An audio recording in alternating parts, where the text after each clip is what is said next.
A biker punched a 90-year-old veteran, not knowing who his son is. Frank Johnson sat in his usual corner booth at Ellie's diner, his wrinkled hands wrapped around a steaming cup of black coffee. The faint aroma of bacon and eggs lingered in the air, mingling with the warm scent of maple syrup. It was the kind of place that felt frozen in time, checkered floors, vinyl seats, and a bell that jingled softly every time someone walked in. Frank liked it that way, simple, familiar. At 90 years old, he wasn't interested in change. He fought in the Korean War, stared death in the face more times than he could count, and survived things most people couldn't imagine. After all that, a quiet breakfast and a cup of coffee felt like heaven. "Another refill, Mr. Johnson?" Ellie asked, holding a coffee pot in one hand and wiping her apron with the other. "Sure thing, Ellie," Frank replied, smiling at her. She was young, maybe 25, with tired eyes and a nervous energy that spoke of long shifts and too many responsibilities. "Busy morning?" "Always," she said, pouring his coffee, "especially since those guys started showing up." Frank raised an eyebrow. "What guys?" But before Ellie could answer, the rumble of motorcycles filled the parking lot outside. The sound vibrated through the diner's thin walls, rattling the silverware. Frank didn't even need to look. He could feel the shift in the room. The Iron Fangs. Everyone in town knew about them, a gang of bikers who had rolled in over the last year, taking over like they owned the place. They weren't just loud and obnoxious, they were dangerous. The door swung open and 4 men walked in, leather jackets, chain belts, tattoos covering their arms and necks. They sauntered in like they owned the diner, and maybe they did. Ellie flinched but kept her head down, wiping imaginary crumbs off the counter. Frank set his cup down and straightened his back. The leader stepped forward, a towering man with a shaved head and a jagged scar running down the side of his face. His name was Tank, a name that fit him too well. He didn't look like the kind of man who took no for an answer. "Morning, sweetheart," Tank said, smirking at Ellie. "Why don't you pour me some coffee and smile while you're at it?" Ellie didn't respond. She grabbed a cup and poured coffee, her hands trembling slightly. Frank didn't like bullies. Never had. Tank noticed Ellie's shaky hands and laughed. "What's wrong, darling? Afraid I might bite?" He leaned over the counter, inches from her face. "Maybe I should." Frank cleared his throat, loud enough to be heard. The diner went silent. "Leave the girl alone," Frank said, his voice calm but steady. Tank turned slowly, as if he couldn't believe someone had spoken to him. He looked Frank up and down. The gray hair, the frail body, the old military cap. Well, Tank said, grinning. "What do we have here?" "Grandpa wants to play hero." Frank didn't move. "I said leave her alone," Frank repeated. The gang chuckled. One of the younger bikers, a wiry guy with a snake tattoo curling around his neck, stepped closer. "You got a death wish, old man?" Frank didn't flinch. "I've seen death before. You don't scare me." Tank's smile faded. He wasn't used to people standing up to him. "You don't know who you're talking to," Tank said, stepping forward until he loomed over Frank. "And you don't know who you're talking to," Frank shot back. For a moment, it seemed like Tank might back down, but then he laughed, a low, dangerous sound, and before Frank could react, Tank's fist shot out, catching him in the jaw. Frank stumbled back, crashing into the booth. Coffee spilled, plates shattered. Ellie screamed, but Frank didn't fall. He wiped the blood from his lip and stood up, his back as straight as it had been the day he enlisted. "Still standing," Frank said, his voice even. Tank's smile disappeared. He stepped closer, raising his fist again.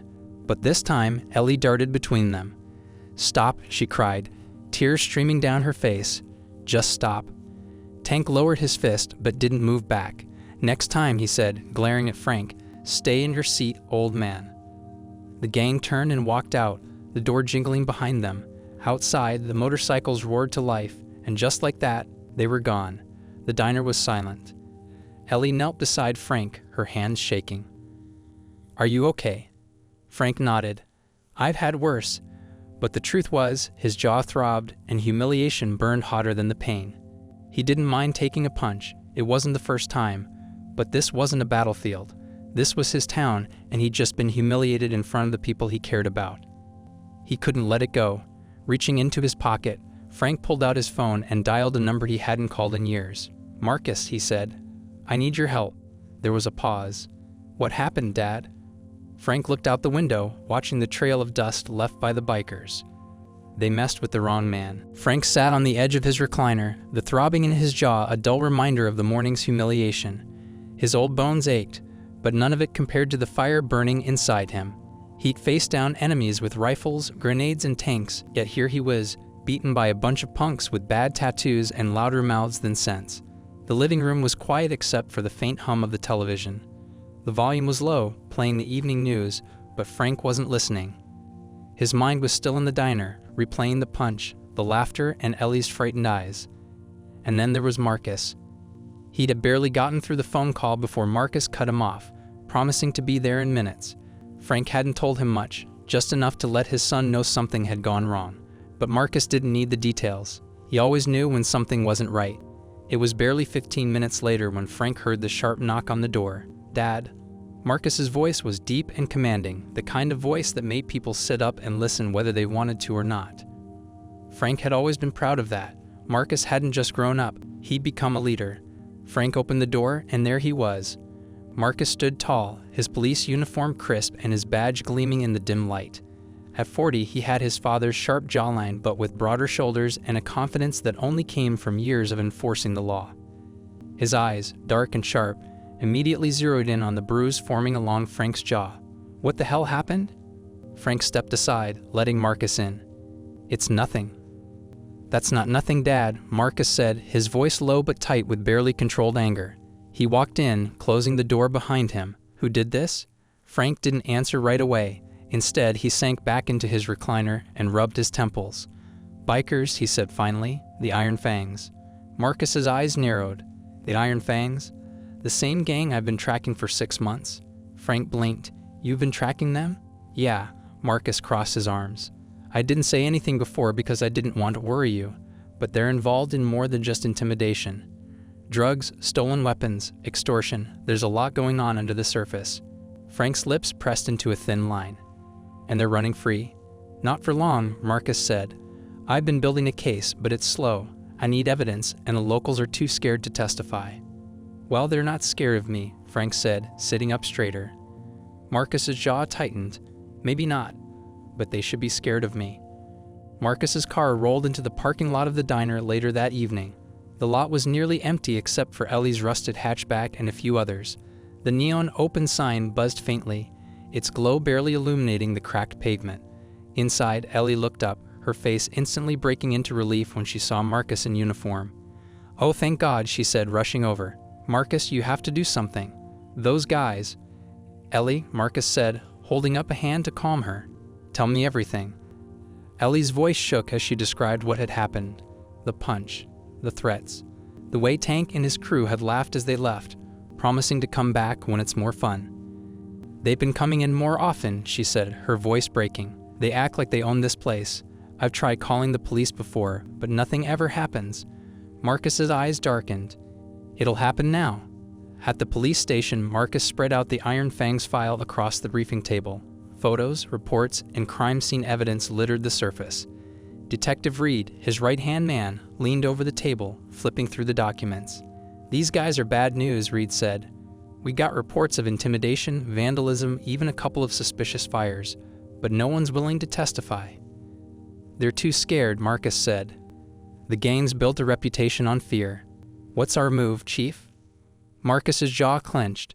"We hit them where it hurts. Start pulling surveillance footage from every street corner and business they've touched. Cross-check it with our records. If we can't nail them for what happened to my dad, we'll take them down for something worse." "And what about Tank?" Reed asked. Marcus's eyes gleamed. "I'll handle him personally." The next morning, Frank was sitting on his porch with a cup of coffee when he saw Marcus's squad car pull up. "Got any leads?" Frank asked, setting his cup down. "Plenty," Marcus said, stepping out of the car. "But I need you to let me handle this." Frank raised an eyebrow. "Let you handle it?" "Yes, Dad. I don't need you getting mixed up in this. They already targeted you once. Next time, it could be worse." Frank stood slowly, his gaze hard. "I've been through worse," he said. "I know," Marcus said, softening. "But this time, you're not alone." Frank looked at his son, seeing the same determination he'd once had in his younger days. It made him proud, but it also made him worried. "Just promise me one thing," Frank said. "What's that?" "Don't let anger make you reckless." Marcus nodded, but the fire in his eyes said it wouldn't be that simple. That afternoon, Marcus parked his squad car outside the Iron Fangs clubhouse, a converted auto shop on the outskirts of town. He didn't need backup, not yet. This was personal. Tank and his crew were sitting outside, their bikes gleaming in the sunlight. "Well, look who it is," Tank said, standing up. "You lost, officer." Marcus didn't flinch. "No," he said, stepping closer. "But you are." Tank's smile faded. "Stay away from my father," Marcus said, his voice cold and sharp. "You don't know who you're messing with." Tank's eyes flickered, but he didn't back down. "And what are you going to do if I don't?" Marcus leaned in. "You'll find out." For the first time, Tank looked unsure, but he covered it quickly with a grin. "Careful, Chief. You might start something you can't finish." Marcus didn't smile. "Oh, I always finish what I start." Marcus Johnson leaned back in his office chair, his eyes fixed on the files spread across his desk. The Iron Fangs weren't just some rowdy group of bikers causing petty trouble. The more Marcus dug into their activities, the more dangerous they appeared. Drug trafficking, extortion, illegal weapons, and now assaulting a 90-year-old veteran, his father. He clenched his fists as the image of Frank's bruised face flashed through his mind. The Iron Fangs had no idea who they had messed with. Not yet. "Chief?" Marcus looked up to see Detective Reed stepping into his office, carrying a stack of papers and a USB drive. "You're gonna want to see this." Marcus gestured for him to come in. "Tell me you've got something." Reed dropped the stack of papers onto the desk and plugged the USB drive into Marcus's computer. Within seconds, surveillance footage from various businesses near the diner popped up on the screen. "Check this out," Reed said, clicking through the videos. "This one's for the gas station across the street from the diner. Look who's loitering outside just before the attack." The grainy video showed Tank and his gang, smoking and laughing as they leaned against their bikes. It was just minutes before they walked into the diner and confronted Frank. They weren't just passing through, Marcus said, his voice low. They were waiting. "Exactly?" Reed fast-forwarded the footage. "Watch this." The next clip showed Tank pulling a small bag from his jacket and handing it to another man in a pickup truck that had pulled into the lot. "Money exchanged hands." "Drugs," Marcus said. "Most likely," Reed replied, "and that's not all. We checked their clubhouse last night. Got eyes on a stockpile of weapons, sawed-off shotguns, handguns, even grenades." Marcus's jaw tightened. These guys aren't just bullies. They're building an arsenal. Reed nodded. "And we're outgunned unless we shut them down now." Marcus stood, his mind already racing through scenarios. "No," he said, "not yet. We don't have enough to bring them all in. If we rush this and it falls apart, they'll just scatter, regroup, and come back stronger." Reed frowned. "So what's the plan?" Marcus's lips curled into a grim smile. "We don't just take them down," he said. "We dismantle them." The following evening, Marcus parked down the street from the Iron Fangs clubhouse. It was an old, run-down auto shop, covered in graffiti and shielded by chain-link fencing topped with barbed wire. Inside, the faint glow of neon lights and the muffled sound of rock music spilled out onto the deserted street. Beside him, Officer Carla Vaughn adjusted her earpiece and checked her sidearm. She was one of Marcus's most trusted officers, known for her no-nonsense attitude and quick thinking. "You sure about this, Chief?" Carla asked. "They got eyes everywhere." "That's the point," Marcus replied, his voice steady. "Let them see us. Make them nervous. Their job wasn't to raid the clubhouse, not yet. Tonight was about surveillance and planting the seeds of doubt." Marcus stepped out of the car, keeping his posture straight and confident. Carla followed. As they approached the gate, one of the bikers leaned out, a cigarette dangling from his lips. "Well, look who's here," the biker sneered. "Didn't think you'd have the guts to show up again, Chief." "Funny," Marcus said, resting his hand casually on his holstered gun. "I was just thinking the same thing about you." The biker's smirk faltered. "We're just here to talk," Marcus said. "Tell your boss to come out." The biker hesitated, but after a moment, he disappeared inside. Minutes later, Tank emerged, his leather vest unzipped, revealing tattoos across his chest that looked as menacing as the man himself. "Didn't expect to see you again so soon, Chief," Tank said, his voice dripping with sarcasm. "What's the occasion? Missing your old man already?" Marcus's eyes didn't waver. "You made a mistake," Marcus said, "and now I'm going to fix it." Tank's grin widened. Big words for a cop who hasn't done a damn thing yet. Marcus stepped closer, so close that Tank's grin faltered. "You got 24 hours, Marcus said, his voice dropping to a growl. "Clear out, because next time I come back, it won't be for a chat." Tank's eyes darkened, but he didn't respond. Marcus turned and walked away, but he could feel their stares burning into his back. Good, let them stew. Meanwhile, back at his house, Frank wasn't waiting around. He had spent the day reinforcing his home, securing the doors, installing locks, and setting up motion detectors in the yard. He even dug his old army knife out of storage and practiced holding it steady. His hands might have been old, but they were still strong. Ellie stopped by to check on him, bringing dinner and a worried expression. "Mr. Johnson, you really need to let Marcus handle this.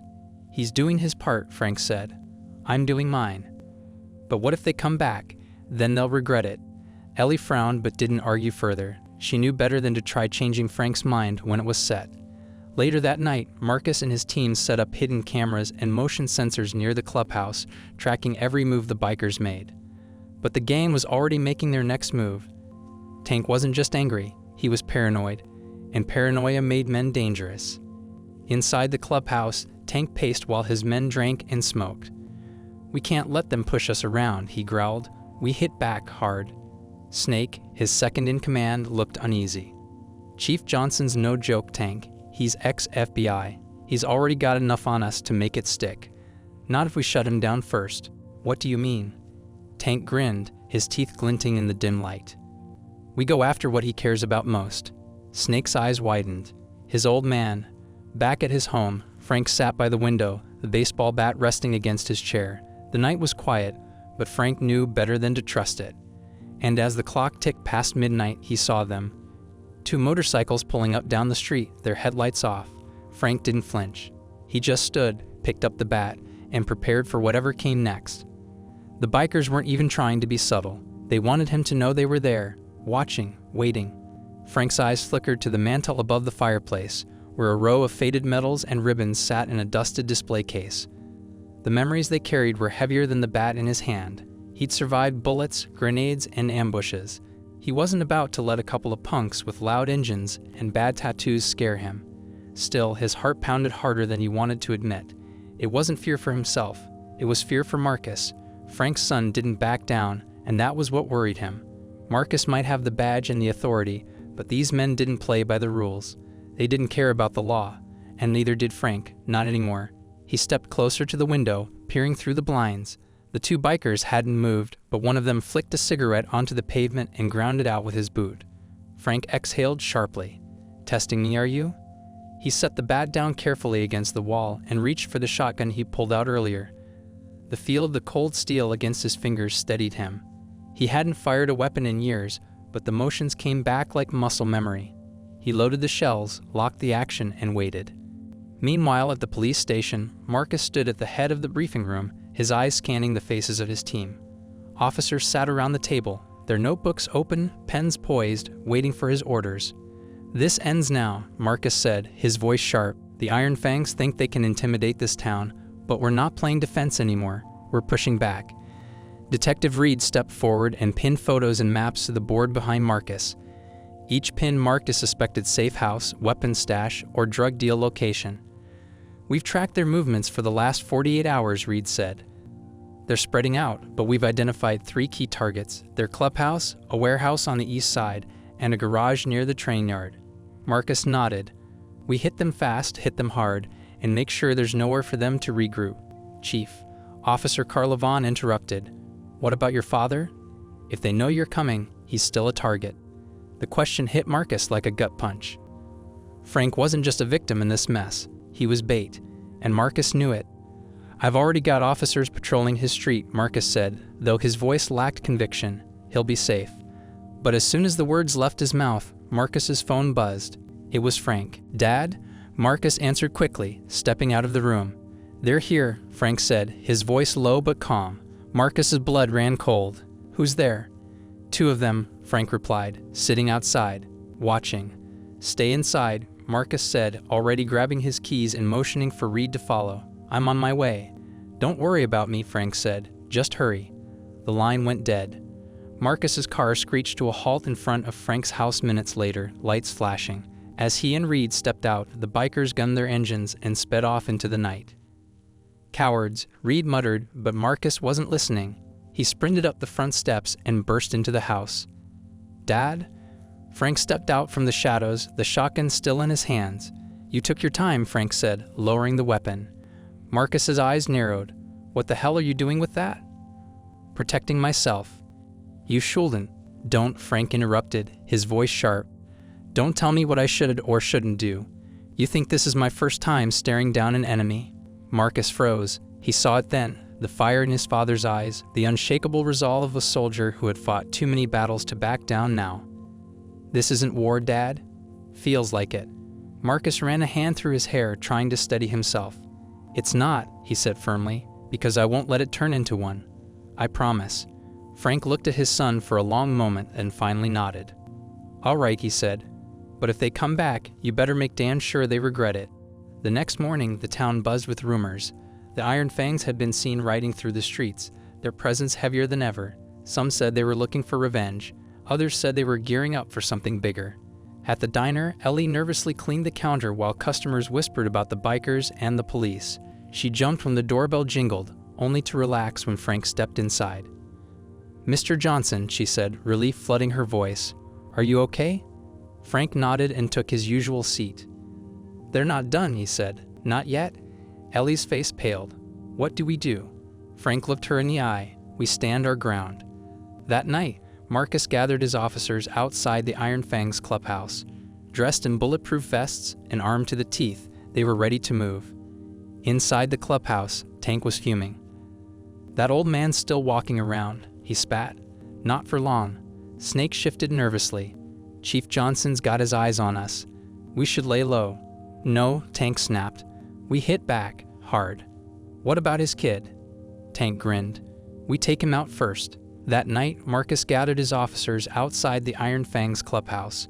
Dressed in bulletproof vests and armed to the teeth, they were ready to move. Inside the clubhouse, Tank was fuming. "That old man's still walking around," he spat. "Not for long." Snake shifted nervously. "Chief Johnson's got his eyes on us. We should lay low."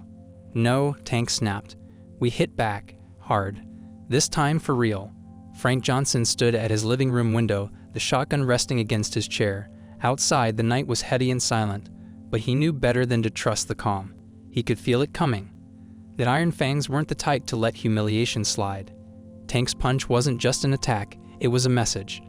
And now Frank was certain they were planning to send another one, only this time it wouldn't just be a warning. His phone buzzed on the coffee table, and Frank reached for it quickly. "Marcus?" Dad listened carefully. Marcus's voice was calm, but there was an edge to it, something sharp and urgent. "We have a situation. I need you to lock the doors and stay inside." Frank frowned. "What's going on?" "There's movement at the clubhouse. They're gathering. I've got officers watching the roads, but it looks like they're splitting up." Frank's grip on the phone tightened. "You think they're coming here?" "I don't think, Dad, I know." "Let them come," Frank said, his voice steady. "No," Marcus snapped. "I mean it. Stay inside. I'm on my way." But even as Marcus said the words, Frank's gut told him that time wasn't on their side. Marcus sped down the dark road, his siren silent but his lights flashing. Detective Reed was in the passenger seat, checking his sidearm for the third time. "You sure about this, Chief?" Reed asked. "This feels rushed. What if they're trying to lure us out?" "They are," Marcus replied without hesitation. "But it doesn't matter. My dad's in the crosshairs, and I'm not waiting for them to make the first move." Reed exhaled sharply and nodded. Marcus's phone buzzed again. It was Officer Carla Vaughn. "Chief," her voice came through the speaker. "We got movement near the East Warehouse, 3 bikes and a van. It looks like they're heading toward the train yard." Marcus's knuckles whitened against the steering wheel. "That's too far from my dad's house," he said. "They're trying to split our forces. Hold your position and don't engage until I give the order." "Yes, sir." Marcus hung up and pressed harder on the gas pedal. "They're smarter than I thought," Reed muttered. "We might be walking into a trap." Marcus glanced at him. "We're not the ones walking into a trap." At Frank's house, the motion lights flickered to life in the front yard. Frank grabbed his shotgun and took position by the window. Moments later, 3 motorcycles and a black truck rolled up, their engines growling. The lead biker dismounted first. It wasn't Tank. It was Snake, his second in command. The younger man stepped forward, his leather jacket glinting under the lights. "Hey, old man," Snake shouted. Why don't you come outside so we can talk?" Frank didn't move. Snake took another step closer, grinning. "You think your son's gonna save you? He's not here. It's just you and us now." Frank raised the shotgun, the barrel gleaming through the blinds. "I don't need saving," he said loud enough to be heard. Snake's smile faltered, but he quickly recovered. "You really think that Potkin's gonna stop us?" he said, gesturing to the other bikers. "Come on, Frank. Don't make this harder than it needs to be." Frank's finger rested lightly on the trigger. "I suggest you turn around," Frank said, his voice like steel. "Because if you take one more step, you're not walking away." The tension snapped. Snake lunged toward the porch, and Frank pulled the trigger. The shotgun roared, shattering the silence. Snake dove for cover as the blast tore through the wooden railing, splinters flying everywhere. The bikers scattered, cursing, but Frank didn't flinch. He reloaded and aimed again. The flashing lights of Marcus's cruiser appeared down the street just as the bikers started to regroup. The sound of the siren cut through the chaos, forcing Snake and the others to hesitate. Marcus hit the brakes hard, stepping out with his weapon drawn. "Drop your weapons and get on the ground," he shouted. Snake sneered but didn't move. "I said down." Marcus's voice was sharp, commanding. One of the bikers tried to run, but Reed tackled him, pinning him to the ground. Another reached for a weapon, but Marcus fired a warning shot into the dirt. "I won't ask again." Reluctantly, the bikers complied, dropping their knives and chains before getting down on their knees. Frank stepped onto the porch, his shotgun still in hand. "You okay, Dad?" Marcus called out, his eyes scanning the scene. Frank nodded. "Told you I didn't need saving." Marcus couldn't help but grin. Just when it seemed like the situation was under control, a gunshot rang out. Everyone froze. Marcus spun toward the source and saw Tank emerging from the alley, a gun in his hand. "Drop it, Tank," Marcus shouted, aiming his weapon. But Tank wasn't aiming at Marcus, he was aiming at Frank. "No," Marcus shouted. Frank dove behind the porch railing as Tank fired. The bullet shattered the wooden post, sending debris flying. Marcus didn't hesitate. He fired back, hitting Tank's shoulder. The biker fell, his weapon clattering to the ground. But Marcus wasn't finished. He sprinted toward Tank and tackled him before he could reach for the gun again. "You just made the worst mistake of your life," Marcus growled, pinning Tank to the ground. Blood seeped through Tank's jacket, but he laughed. A deep, bitter sound. "This isn't over," he hissed. "You think you won? You don't know who you're dealing with." Marcus tightened the cuffs around Tank's wrists. "Neither do you." By the time backup arrived, the rest of the bikers were in custody, and paramedics were tending to Tank's wound. Frank sat on the porch steps, finally letting the weight of the night settle on him. "You all right?" Marcus asked, kneeling beside him. Frank looked at his son, pride shining in his tired eyes. "I've been through worse." Marcus chuckled. "Yeah, I know." Frank's gaze hardened. "But this isn't over, Marcus. You heard him. There's more to this than just a gang." Marcus nodded, already thinking ahead. "We'll find out who's pulling the strings," he said, "and when we do, we'll finish it." The morning after the ambush felt heavier than the night before. Frank sat on his porch, a hot cup of coffee warming his hands, but his eyes were sharp, scanning the street like a hawk. The Iron Fangs were down, but not out. He knew that. Men like Tank didn't give up. The town seemed quieter than usual, but Frank didn't trust it. Quiet meant planning, quiet meant plotting. Marcus's cruiser pulled up in front of the house, and he stepped out, his uniform neat but his face worn. It wasn't just exhaustion, it was something else. "Bad news?" Frank asked before Marcus even sat down beside him. Marcus exhaled. "Worse than bad." Frank looked at his son. "Go on." "They're connected, Dad," Marcus said. "The Iron Fangs aren't just small-time criminals." He paused, pressing his hands together. "They've been working for a cartel." Frank's eyes narrowed. "A cartel? Here?" Marcus nodded. "We've been digging through their records, tapping into their communications. Tank wasn't just running drugs. He was distributing shipments for a bigger organization. Guns, narcotics." Frank's grip on his coffee mug tightened until his knuckles turned white. "How far does it go?" Marcus shook his head. "Far. The cartel's using Riverstone as a hub, quiet, out of the way, and easy to control. They've been paying off city officials to look the other way. We even found out that some officers in the neighboring county have been taking bribes." Frank set his mug down, his face hard. "And Tank?" "He's just a middleman," Marcus said. "But his crew? They're dangerous because they're desperate. They know their cartel handlers won't tolerate failure." Frank frowned. So what happens now?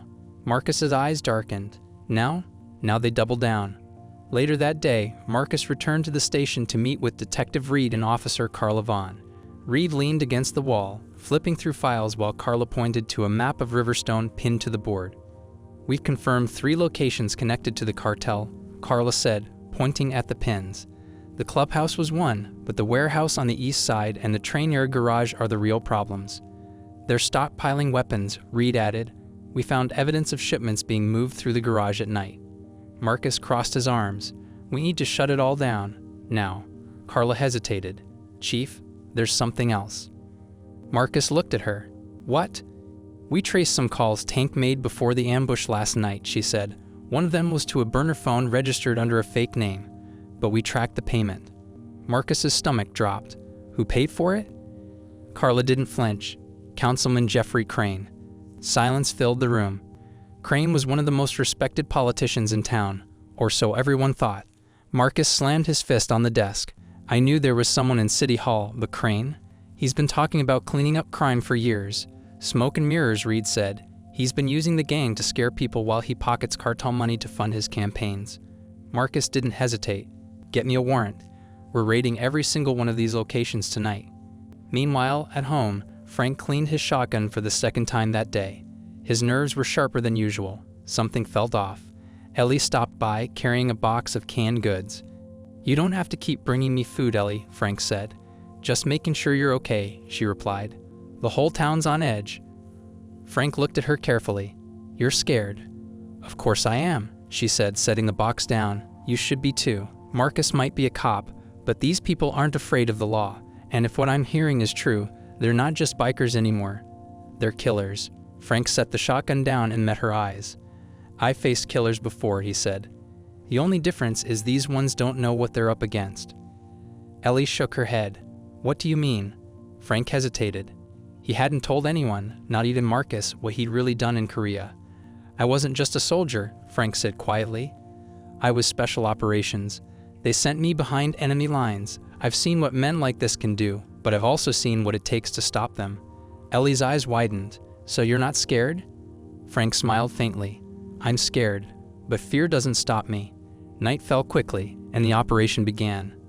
Marcus and his team split into 3 groups, hitting each target simultaneously. Officers in riot gear surrounded the warehouse while Marcus personally led the team to the garage. Inside, they found guns, cash, and drugs. Everything they needed to tie the Iron Fangs directly to the cartel. But there was one thing they didn't expect. Tank was gone. "Where is he?" Marcus demanded, grabbing one of the gang members who'd been arrested. The man just grinned. "He's coming for you," the biker said, "and he's not coming alone." Back at Frank's house, the phone rang. Frank answered, expecting Marcus. Instead, Tank's voice growled through the speaker. "Hello, old man." Frank stiffened. "What do you want?" "You took something from me," Tank said. "Now I'm taking something from you." Frank's blood ran cold. "What are you talking about?" "Your son," Tank hissed. "Enjoy your last night with him." The line went dead. Frank didn't hesitate. He grabbed his shotgun and keys, heading for the door. Marcus's radio crackled. "Chief." Carla's voice came through, panicked. "Shots fired near the train yard. We got casualties."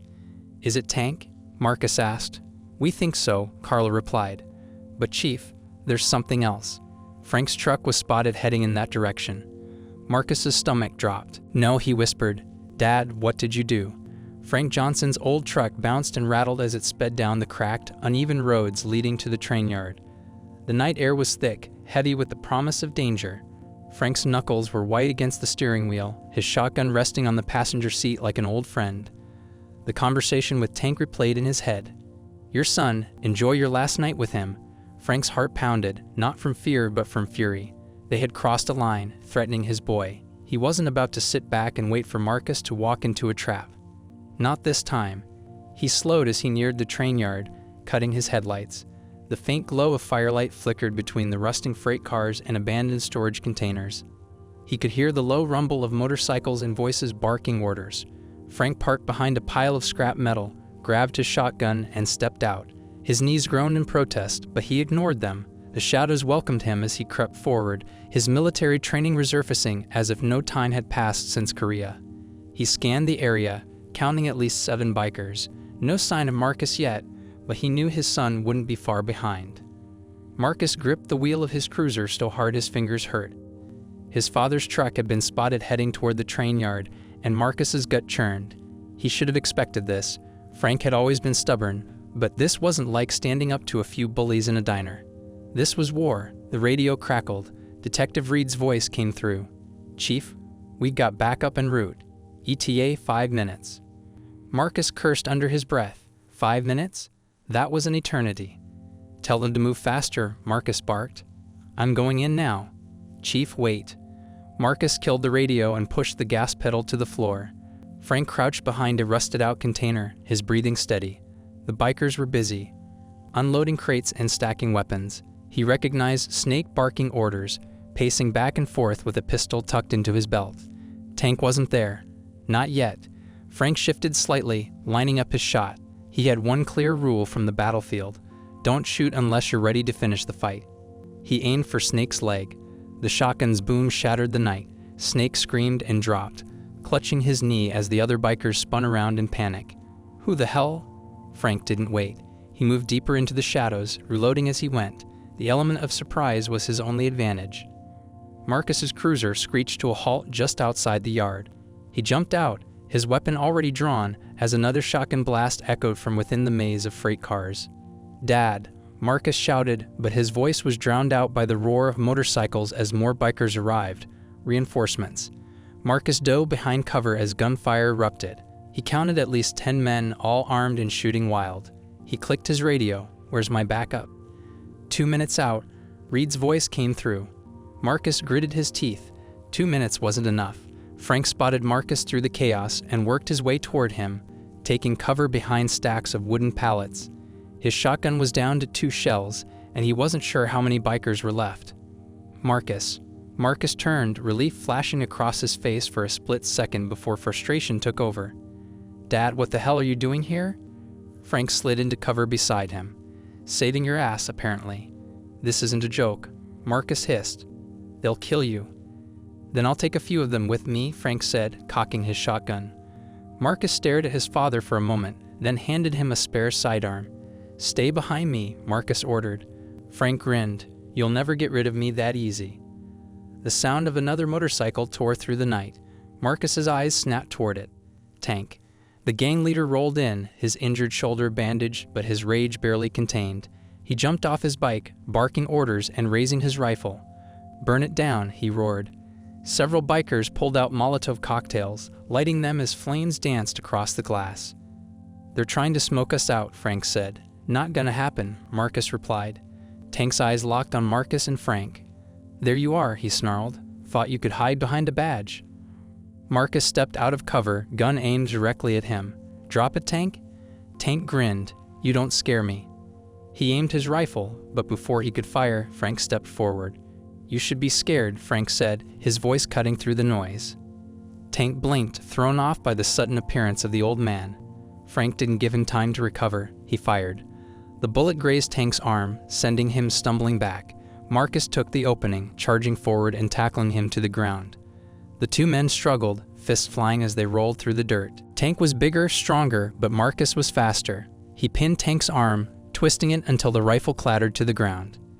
"It's over," Marcus growled, but Tank just laughed. "You think this stops anything?" he hissed. "You don't even know who you're really fighting." The wail of sirens filled the air as backup finally arrived. Officers poured into the yard, quickly subduing the remaining bikers. Marcus stood, his breath ragged as Tank was hauled to his feet and cuffed. Frank approached, his shotgun resting on his shoulder. "You all right, son?" Marcus looked at his father and smiled weakly. "Yeah," he said. "Thanks to you." Frank clapped him on the shoulder. "Told you I wasn't done fighting."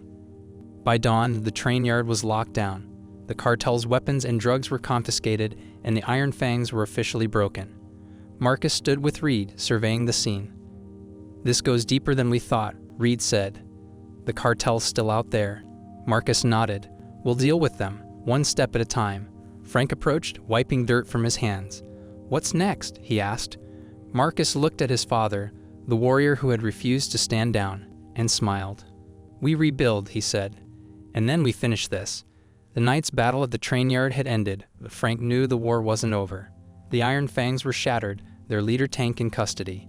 Yet the words Tank hissed before being dragged away still echoed in Frank's mind. You don't even know who you're really fighting.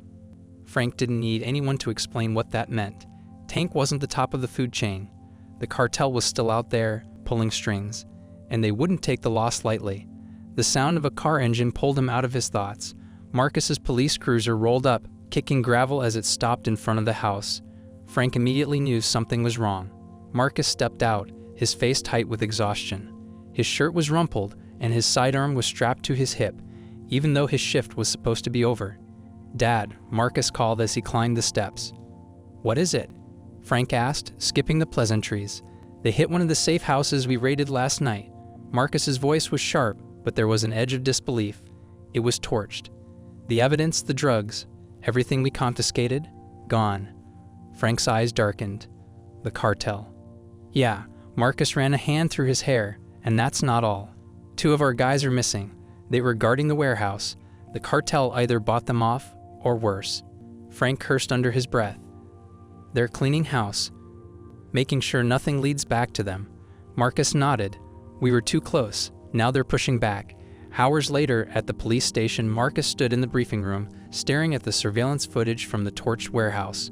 Smoke and flames filled the screen, but something else caught his attention. A black SUV. It appeared briefly at the edge of the frame, its tinted windows obscuring the driver. Pause that, Marcus said, pointing. Reed froze the footage.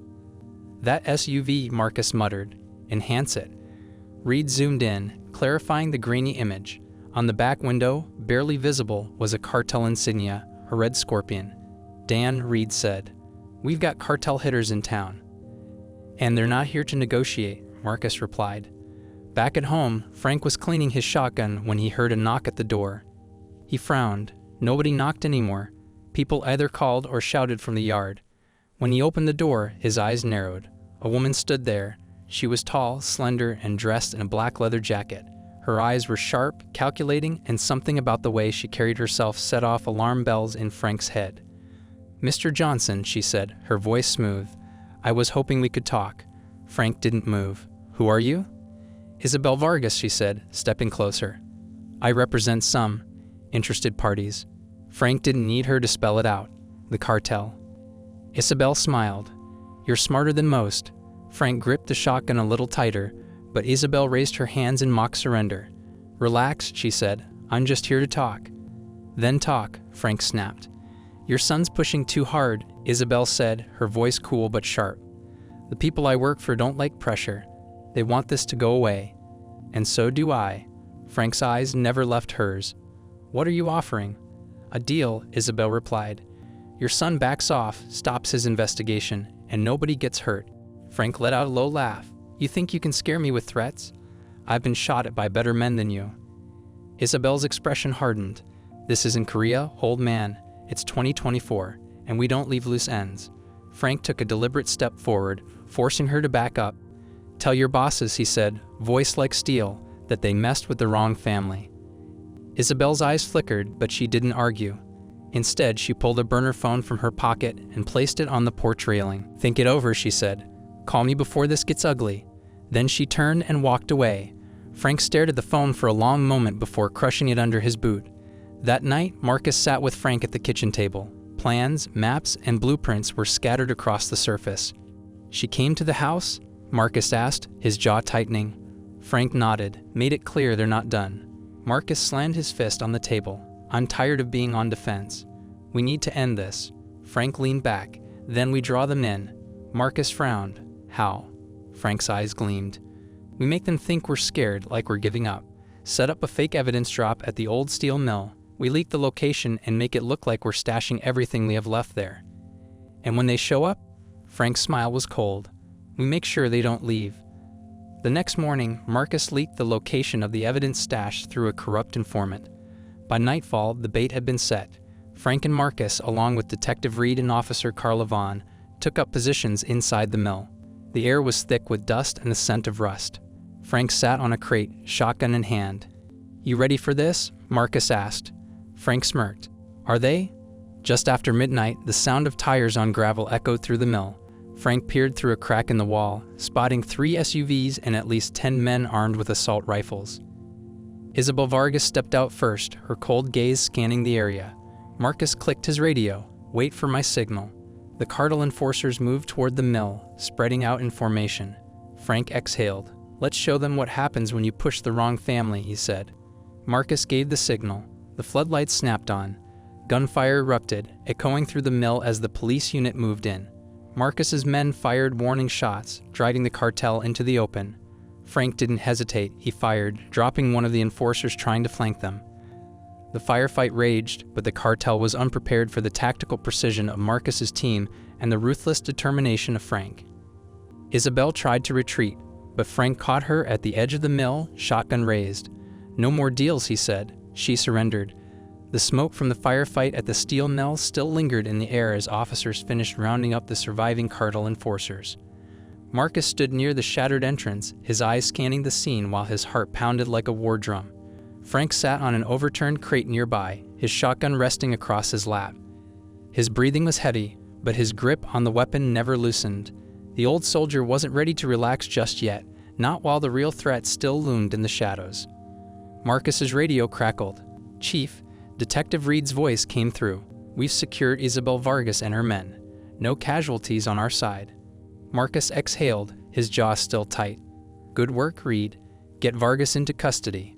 I'll handle the interrogation personally." Frank shifted in his seat. "You think she'll talk?" Marcus nodded grimly. "She doesn't have a choice. But I don't think she's the one pulling the strings. She's just another pawn." Frank's eyes narrowed. "Then we better find out who's playing the game." An hour later, Isabel Vargas sat in the small, dimly lit interrogation room at the police station. Her hands were cuffed, and despite the bloodstains on her jacket and dirt smudging her face, she sat tall, her demeanor unbroken.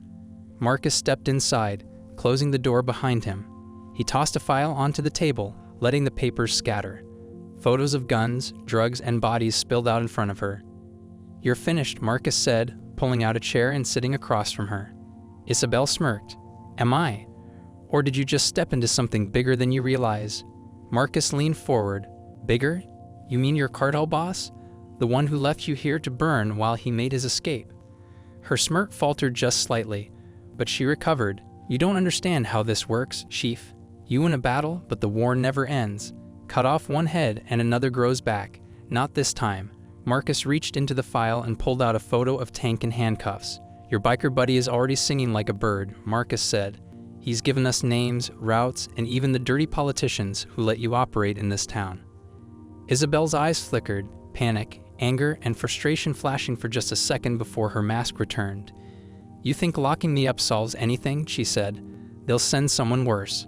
And next time you won't see them coming." Marcus's gaze didn't waver. "Then we'll be ready." Marcus stepped out of the interrogation room, closing the door behind him. Reed and Carla Vaughn were waiting outside. "She's stonewalling," Marcus said, "but she's scared. I can feel it." Reed frowned. "Should we push harder?" "Not yet. Let her stew." But before Marcus could say more, Carla's phone buzzed. She answered it quickly, but her face paled as she listened. "What is it?" Marcus asked. Carla hung up and looked at him. "It's Councilman Crane," she said. "He just posted bail for one of Isabel's men, one of the shooters." Marcus's blood boiled. "Bail? After what just happened?" Reed swore under his breath. "We knew Crane was dirty, but he's throwing his weight around." Frank appeared at the end of the hallway, his expression dark. "So the politicians are covering for them now." Marcus turned to his father. "Looks like it. But I'm done playing by their rules." That night, Marcus and Reed sat outside Jeffrey Crane's estate, their car parked in the shadows of the tall hedges. The sprawling mansion stood like a fortress, its lights glowing through massive windows. "Are you sure about this?" Reed asked. Marcus adjusted his bulletproof vest. "I'm sure. Crane's the key. We lean on him hard enough, and he'll crack." Frank's voice suddenly came over the radio from his position nearby.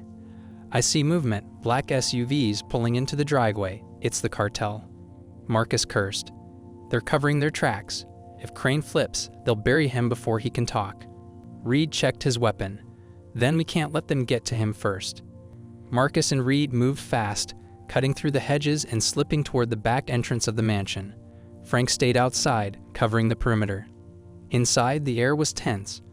Marcus heard muffled voices upstairs, Crane's panicked tone, and another voice, low and menacing. As Marcus crept up the staircase, the voices drew clearer. "You think you can just walk away?" The cartel enforcer growled. "You took our money, and now you're a liability." Crane stammered, his voice shaking. "I can fix this. I just need more time." "No more time," the enforcer said. Marcus kicked the door open.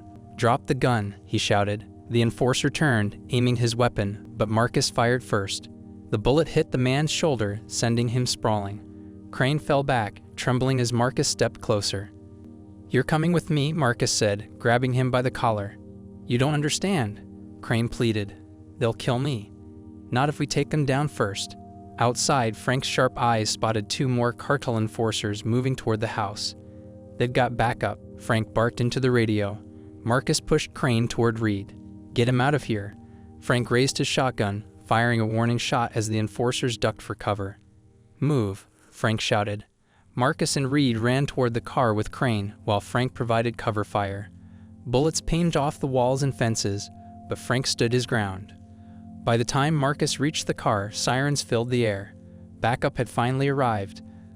The cartel men scattered as officers swarmed the property, locking it down. Frank finally lowered his shotgun, breathing hard but steady. By dawn, Councilman Crane was in protective custody, and his testimony was enough to secure federal warrants against the cartel's leadership. Marcus stood with Frank outside the police station, exhaustion hanging on both of them. "It's not over," Marcus said. "This was just one branch of the cartel. There's more out there." Frank nodded. "There always is. But at least now they know what we're capable of," Marcus added. Frank smiled faintly. "And what happens when you mess with the Johnson family?" Frank Johnson leaned against the hood of Marcus's cruiser, his worn hands gripping a cup of coffee that had long gone cold. The sun had climbed higher, bathing Riverstone in light, but the weight of the past few days still hung in the air. Marcus stood beside him, arms crossed, his badge glinting under the morning light. Both men were quiet, the kind of silence that spoke more than words ever could. Frank broke it first. "So what happens now?" Marcus exhaled, his gaze fixed on the police station's entrance where Councilman Crane was being loaded into an unmarked federal van. "We wait," Marcus said. "The feds are handling the rest." Crane's testimony is solid enough to cripple the cartel's operation, at least for now. Frank nodded, though his expression didn't ease. "For now," he repeated. The steel mill was still being swept by federal agents. Crates of guns, drugs, and cash were cataloged and loaded into trucks, evidence that would shut down supply lines and put men behind bars. Marcus had spent hours overseeing the process, but his thoughts kept drifting back to his father. Frank hadn't flinched, not once, not when bullets flew, and not when the cartel's thugs threatened their lives. Marcus had always known his father was tough, but this had been something else entirely. Frank was a fighter, and Marcus was proud to call him his father. That evening, Marcus drove Frank home. The old man stepped out of the cruiser, looking up at the porch he'd defended more than once in the last week. "Feels strange," Frank muttered as he stepped inside, the door creaking slightly. "What does?" Marcus asked, following him in. Frank set his shotgun back on the wall, its place now more ceremonial than defensive. "Not looking over my shoulder," Frank said, pouring himself a fresh cup of coffee. "I guess I got used to the fight." Marcus smiled faintly. "You don't have to fight anymore, Dad. It's over." Frank turned, meeting his son's eyes. "You sure about that?" Marcus paused. He wanted to say yes, to give his father the peace he deserved. But the truth? "No," Marcus admitted, "not completely. But we're ready if it isn't." Frank grinned. "Good answer?" A week later, the town began to heal. Diana's diner reopened with a fresh coat of paint, and Tom Mason's hardware store had its windows replaced. People smiled more, they stayed out later. The shadows that had loomed over Riverstone had begun to lift. Frank saw it as he walked down Main Street, nodding to familiar faces and shaking hands with neighbors. "You're a hero, Frank," someone called out. Frank shook his head. "I'm just a stubborn old man," he replied. "That's all." But as he turned the corner, he saw Ellie waiting for him by the park bench. "Stubborn men don't stand up to cartels," she said as he sat beside her. "They don't protect towns and save lives. They don't raise sons who become police chiefs." Frank smirked, but her words sank deeper than he let on. 2 days later, the federal agents left town, taking the cartel enforcers and evidence with them. The investigation continued, but Riverstone was no longer ground zero for violence and fear.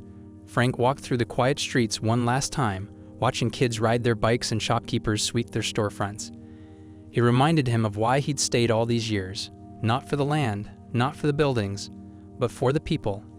And now, thanks to him and Marcus, they were safe. That night, Frank sat back on his porch, looking out at the street he'd defended. The shotgun leaned against the wall, not out of fear, but as a reminder. Marcus arrived as the stars came out, sitting beside him without saying a word. They didn't need to talk. The fight was over and they'd won.